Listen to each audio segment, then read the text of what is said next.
European union మధ్య కుదిరిన చరిత్రాత్మక వాణిజ్య ఒప్పందం దాయాది దేశం పాకిస్తాన్కు కొత్త టెన్షన్ను తెచ్చిపెట్టింది.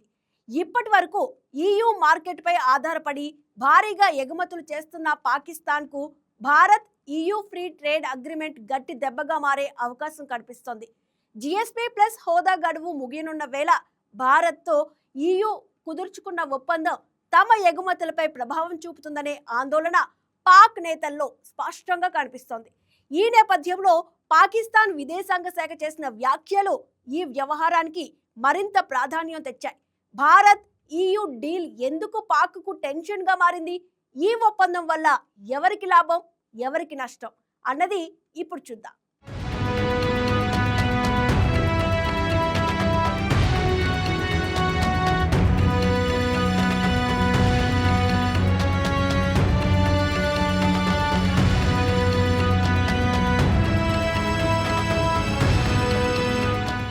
భారత్ యూరోపియన్ యూనియన్ మధ్య ఇటీవల కుదిరిన వాణిజ్య ఒప్పందం కారణంగా దాయాది దేశం పాకిస్తాన్కు కొత్త టెన్షన్ మొదలైంది. భారత్ EU ఒప్పందం పాకిస్తాన్ ఎగుమతులు తీవ్ర ప్రభావం చూపే అవకాశం ఉండటంతో ఆ దేశ నేతలు ఆందోళనకు గురవుతున్నారు. ఈ క్రమంలో పాక్ విదేశాంగ కార్యాలయ ప్రతినిధి కీలక వ్యాఖ్యలు చేశారు.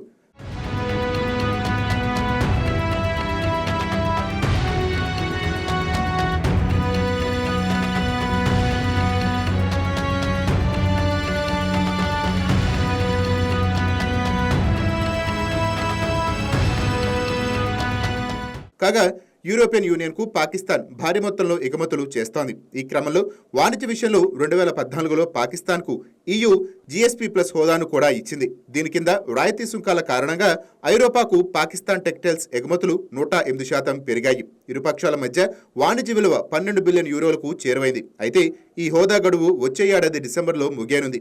ఇలాంటి సమయంలో భారత్ EU మధ్య ఇటీవలే వాణిజ్య ఒప్పందం జరిగిన సంగతి తెలిసిందే. ఈ ఒప్పందం కారణంగా తమ ఎగుమతులపై పడే ప్రభావాన్ని ఎదుర్కొనేందుకు EU అధికారులతో సంప్రదింపులు జరుపుతున్నట్లు పాక్ విదేశాంగ కార్యాలయ ప్రతినిధి తాహిర్ అబ్రాబ్రీ చెప్పుకొచ్చారు.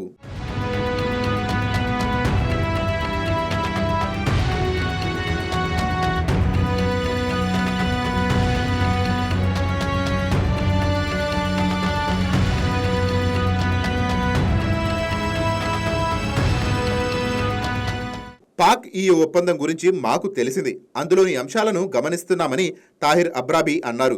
ఇప్పటి వరకు EUకి పాకిస్తాన్ భారీగా ఎగుమతులు చేస్తోంది. GSP+ స్కీమ్ EUతో ద్వైపాక్షిక సహకారానికి విజయవంతమైన నమూనాగా నిరూపితమైంది. ఈ ఒప్పందం ద్వారా పాక్ నుంచి EU దేశాలకు టెక్స్టైల్ ఎగుమతులు అక్కడి మార్కెట్ అవసరాలకు సరసమైన ధరల్లోనే తీరుస్తున్నాయి. గత ఏడాది తమ మధ్య జరిగిన వ్యూహాత్మక చర్చల సందర్భంగా GSP+ అంశం చర్చకు వచ్చింది.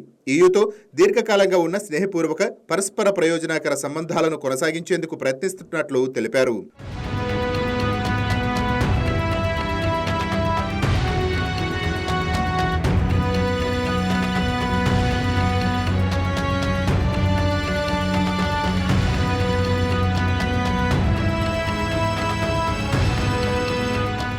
ఇదిలా ఉండగా భారత్ EU మధ్య చారిత్రక స్వేచ్ఛ వాణిజ్య ఒప్పందం FTA కుదిరింది.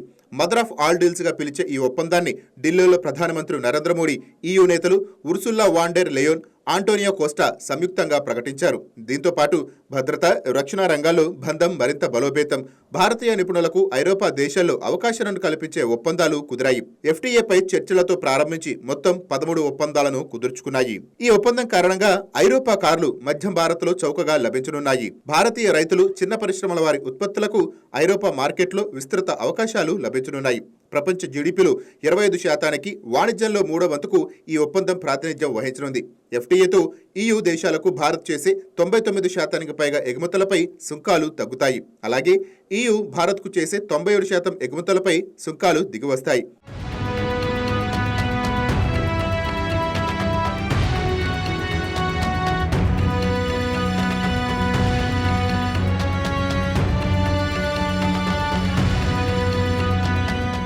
భారత్ నుంచి ఎగుమతి చేసే టెక్స్టైల్స్, దుస్తులు, తోలు ఉత్పత్తులు, హస్తకళలు, పాదరక్షకలు, సముద్ర ఉత్పత్తులపై సుంకాలు తగ్గుతాయి. ఐరోపా దేశాల నుంచి వచ్చే మద్యం, ఆటోమొబైల్ ఉత్పత్తులు, రసాయనాలు, ఔషధాలు తదితరులపై సుంకాలు తగ్గుతాయి. మొత్తంగా చూస్తే భారత్ EU మధ్య కుదిరిన FTA ప్రపంచ వాణిజ్య రాజకీయాల్లో కీలక మలుపుగా మారింది. భారత్కు భారీ మార్కెట్ అవకాశాలు తెరుచుకోగా ఇప్పటి వరకు EU మార్కెట్పై ఆధారపడిన పాకిస్తాన్ భవిష్యత్తు మాత్రం అనిశ్చితిలో పడినట్టుగా కనిపిస్తోంది. GSP ప్లస్ హోదా గడువు ముగియటం, భారత్లో EU కుదుర్చుకున్న ఒప్పందం పాక్ ఎగుమతులపై ఎంత ప్రభావం చూపుతాయన్నది రానున్న రోజుల్లో తేలనుంది. అదే సమయంలో భారత ఆర్థిక శక్తి, అంతర్జాతీయ స్థాయిలో మోడీ ప్రభుత్వ దౌత్య విజయానికి ఈ ఒప్పందం మరో నిదర్శనంగా రాజకీయ విశ్లేషకులు అభిప్రాయపడుతున్నారు.